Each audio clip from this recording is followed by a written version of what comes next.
बात हो रही है महिला आरक्षण की। जो पेंच आ गए हैं उन पर चर्चा करूं उससे पहले मैं एक माफ़ी भी मांगना चाहूँगा।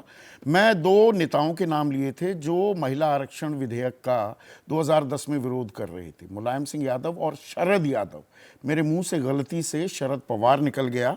हमारे दर्शक है डॉक्टर दिनेश शर्मा मेरठ से, उन्होंने तो यहाँ तक कह दिया कि मेरा संदेश अच्छा ना लगा हो तो कृपया मुझे माफ़ कीजिएगा। डॉक्टर साहब, माफ़ी मांगनी मेरी जिम्मेदारी है, गलती मुझसे हुई। लेकिन इस बिल को लेकर अब पिच क्या आप तैयार करने लगे?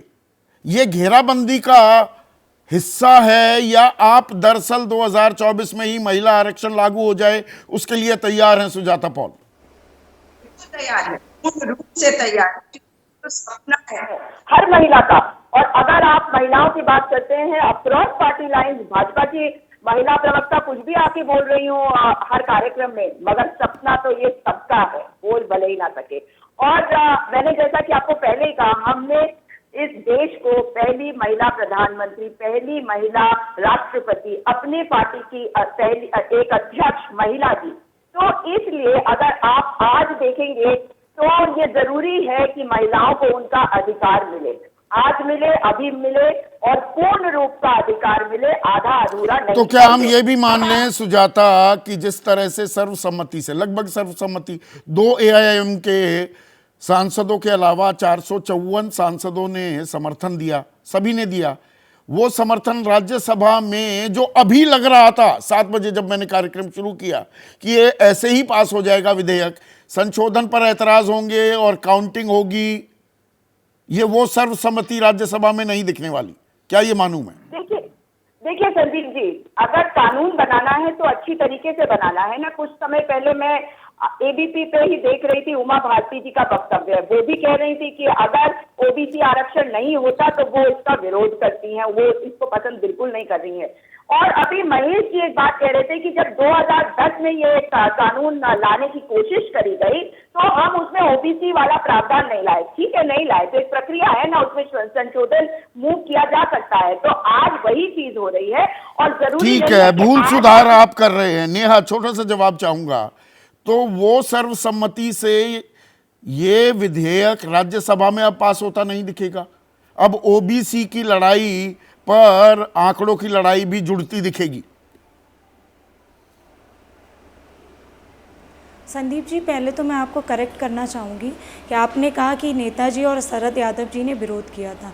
विरोध नहीं किया था, संशोधन की मांग की थी, OBC रिजर्वेशन को जोड़ने की मांग की थी, माइनॉरिटीज़ की जो महिलाएं हैं उनको इसमें शामिल करने की मांग की थी, जिससे कि समाज की अंतिम पंक्ति की छोटा जवाब चाह रहा था, पर कटी कहना महिलाएं आएंगी तो वहां पर युवा सीटी बजाने लगेंगे। मैं अब फिर उन चीजों को पॉइंट आउट करने लगूंगा, युवा सीटी बजाएंगे, महिलाओं की तादाद ज्यादा बढ़ जाएगी संसद में, ये बोले थे मुलायम सिंह यादव। इस तरह के बयानों से हमारा कोई नहीं। आप चेक कर लीजिए इस तरह का स्टेटमेंट अगर नेताजी का होता, और अगर आया हुआ तो तरह का स्टेटमेंट नहीं दिया है। अच्छा, चेक अपना इतिहास थोड़ा दुरुस्त कीजिए। आप चेक कर लीजिए, नेहा यादव, नेताजी का ये स्टेटमेंट नहीं है। आप अपना करी हूँ, आप दुरुस्त कर लीजिए। मैं खामखा की बहस में नहीं घुसता हूँ, ये मेरा दुरुस्त है। ठीक है सर, ये दुरुस्त है, इसीलिए मैं कह रही हूं। अब मुझे लाइए स्क्रीन पर PCR। किसी भी राजनीतिक बयान को एक महिला होने के ये बयान मुलायम सिंह यादव ने दिया था, ऑन रिकॉर्ड मैं ये बात कह रहा हूं। आप सभी का बहुत बहुत शुक्रिया। पत्रकारिता कोई इमोशन नहीं है, ना अपना कोई ज्ञान देना है और ना कोई विचार थोपना है। पत्रकारिता क्या है? पत्रकारिता का मतलब है सही जानकारी इकट्ठा करना और तथ्य बताना।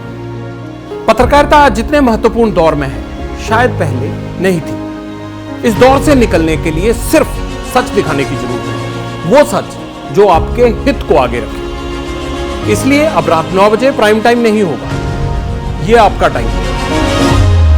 जगविंदर पटियाल के साथ देखिए पब्लिक इंटरेस्ट, सोमवार से शुक्रवार रात 9 बजे सिर्फ ABP न्यूज पर। ABP न्यूज आपको रखे आगे।